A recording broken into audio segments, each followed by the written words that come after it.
حضرت سیدنا شیخ کرمانی رحمۃ اللہ علیہ شاہی خاندان سے تعلق رکھتے تھے، لیکن آپ رحمۃ اللہ علیہ دنیاوی مشاغل سے بہت دور ہو چکے تھے۔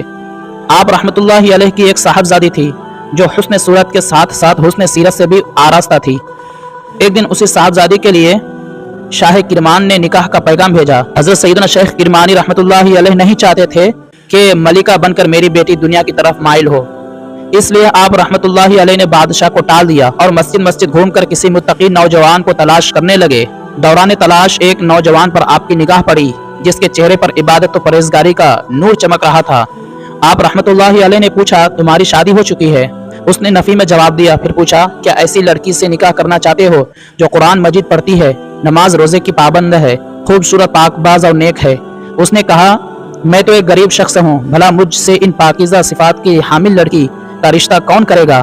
آپ رحمۃ اللہ علیہ نے فرمایا،